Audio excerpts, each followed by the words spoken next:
नमस्कार मंडळी, मी जयश्री. तर स्वागत आहे तुमचं आजच्या ब्लॉगमध्ये. आज आपण करणार आहोत मेथीचे लाडू. माझं ऑपरेशन झालेलं आहे, त्यामुळे माझ्यासाठी माझ्या सासूबाई आणि आई दोघीजणी मेथीचे लाडू बनवत आहे.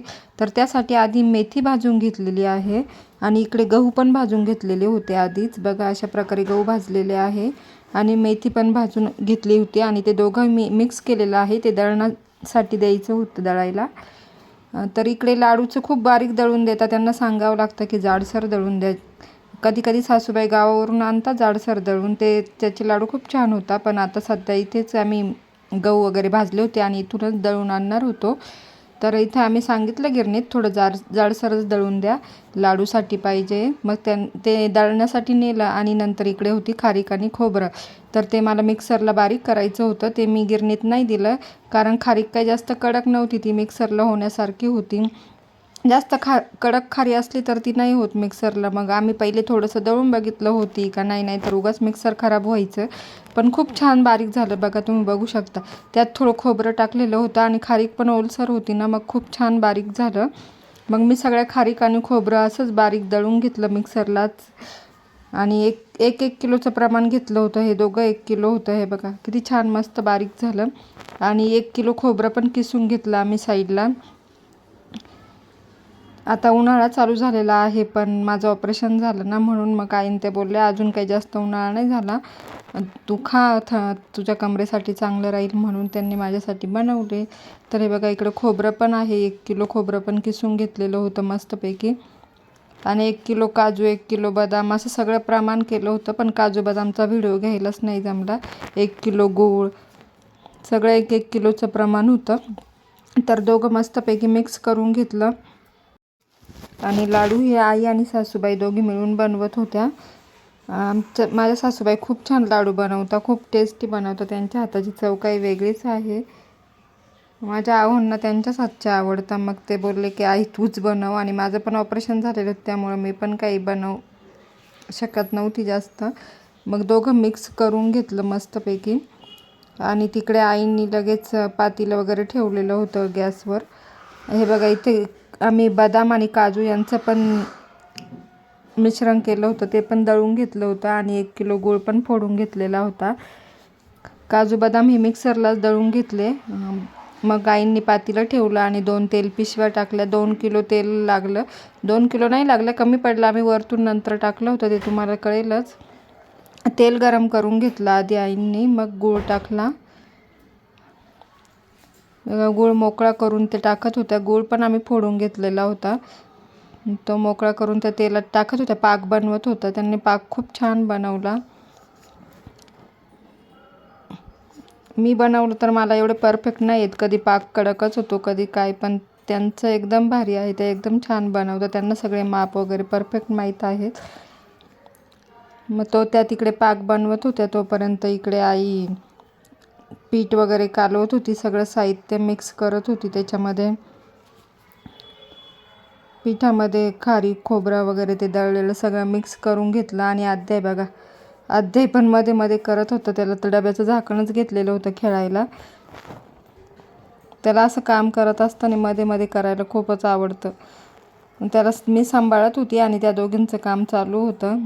मग नंतर मी मिक्सरला थोडासा डिंक दळला आणि तो पण टाकला आणि मिक्स करून घेतला. अध्याय पण मध्ये मध्ये करत होता, त्याला पण काम करायचं असतं जसं आम्ही करतो तसं. मग मी त्याला मागे घेऊन बसली.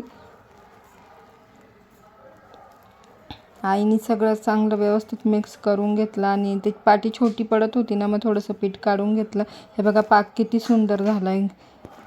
गरम होता, खूप गरम होता, त्यामुळे मी अध्यायला घेऊन मागेच बसली होती. एकदम मस्त पाक झाला होता. मग त्यांनी तो ओतला आणि सगळं व्यवस्थित कालवायला लागल्या. मग आता किती तेल वाढतंय, खूप वाढतंय ना, पण नंतर बघा एकदम कोरडं होऊन जातं. तेल कमी पडलं होतं, आम्ही नंतरून परत टाकलं, तुम्हाला पुढे कळेलच. आणि खूप गरम होतं ना, मग अध्याय पण पुढे पुढे जात होता. मी त्याला सांभाळत होती, चटका वगैरे लागेल म्हणून. खूप जास्तच गरम होता तो पाक. त्यांनी एकदम छान व्यवस्थित मिक्स करून घेतलं, एकजीव करून घेतलं सगळं काही. आणि पातेल्यामध्ये थोडंसं तेल होतं ना, मग माझी आई त्याच्यामध्ये पीठ टाकून ते पण व्यवस्थित तेल काढून घेत होती पातेल्यातून.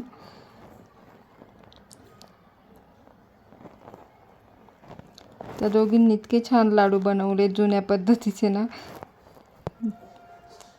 आपण किती पण प्रयत्न केला तरी त्यांच्यासारखे नाही बनवू शकत. बघा आता, बघा मगाशी किती तेल वाटत होतं ना, आता बघा किती पीठ कोरडं झालेलं आहे.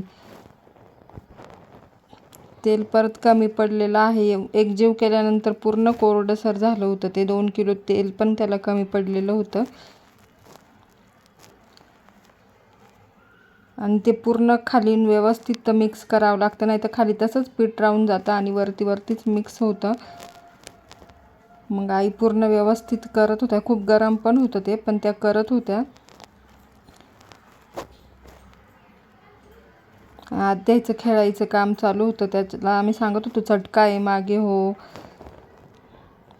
आणि तिकडं मग माझ्या आईने थोडंसं अजून तेल तापण्यासाठी ठेवलं, कारण खूपच कोरडं पीठ झालेलं होतं.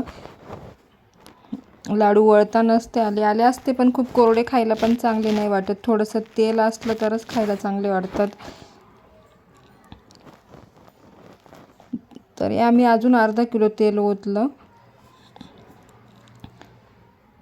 त्या बघत होत्या खरं व्यवस्थित झालं की नाही. मग परत त्याच्यामध्ये थोडीशी जागा केली तेल ओतण्यासाठी आणि व्यवस्थित मग त्यात तेल ओतला.